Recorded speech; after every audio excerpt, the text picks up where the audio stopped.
சுத்த சன்மார்க்கம் வள்ளல் பெருமானுடைய பெருங்கருணையினால அருட்பெரும் ஜோதி ஆண்டவர் தான் உண்மை கடவுள். அவர் ஒருவரே கடவுள்.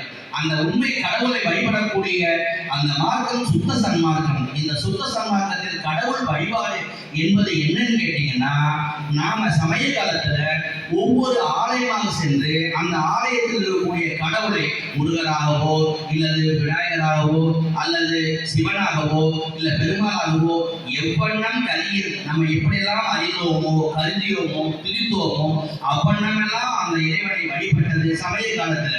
ஆனா இதெல்லாம் எதுக்காக செய்ய தெரியுங்களா? நம்மளுடைய தாத்தா பாட்டி உப்பாட்டை இவங்க சொன்ன வகையில எதை நம்ம அறிந்தோமோ, எந்த சமயத்தை அறிந்தோமோ, எந்த மார்க்கத்தை அறிந்தோமோ, யார் யார் எதையெல்லாம் நமக்கு சொல்லிக் கொடுத்தாங்களோ அந்த வகையில் நம்ம வந்தோம், அதை வழிபட்டோம். ஆனா அறிவார் அறியும் மன்னம், கருதுவார் கருதும் மன்னம், துதிப்பார் துதிக்கும் மன்னன் ஆகிய எல்லா வண்ணங்களுமாக இருந்து நமக்கு அருள்பாலித்தது அருட்பெருஞ்சோதி ஆண்டவர் ஒருவரே. நான் சின்ன பிள்ளையில முருகர் தாங்க வழிபடுவேன். ஏன்னா எனக்கு தெரியாது, எனக்கு சுத்த சன்மார்க்கம் ஒன்று இருக்குது. வள்ளல் பெருமான் ஒருவர், நான் வடலூர் தான் பிறந்தவன். ஆனா வள்ளல் பெருமானை பற்றி முழுமையாக தெரிந்து கொள்ள வழி இல்லை. முருகரை வழிபடுறோம், முருகரை தான் கும்பிடுவோம்.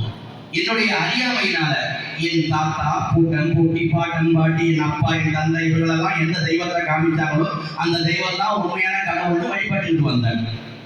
அதை தான் கடவுள் வழிபட்டோம், அதை தான் கடவுள் அறிந்தேன், அந்த கடவுளை துதிச்சேன், அந்த கடவுளை மனசுல கருதுனேன். என்ன காரணம்? என்னுடைய அறியாமை. அப்படி நான் என்னுடைய அறியாமையினால முருகர் தான் கடவுள் என்று அறிந்து என்னுடைய அறியாமையினால முருகரை கடவுளாக அவருக்கு கருதி என்னுடைய அறியாமையினால அந்த முருகருக்குரிய பாடல்கள் எல்லாம் புதித்தேன். பார்த்தீங்களா? இவை எல்லாவுமாக இருந்து என்னுடைய அறியாமையை கருத்தில் கொண்டு தயவுடன் எனக்கு பாவம் இவங்க பிள்ளை அறியாமையினால முருகர் தான் கடவுள் என்று கருதி அறிந்து துதித்து வந்து கொண்டிருக்கிறது என்று அந்த முருகராகவே இருந்து எனக்கு அருள்பாலித்தது எது என்றால் அருட்பெருஞ்சோதி என்ற உண்மை கடவுள் ஒருவரே.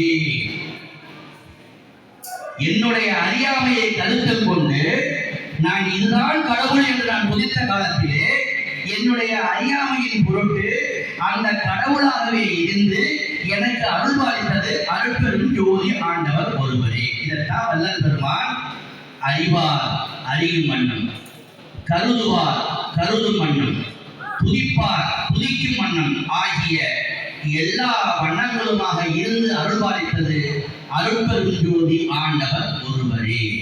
இப்ப இதுவரைக்கும்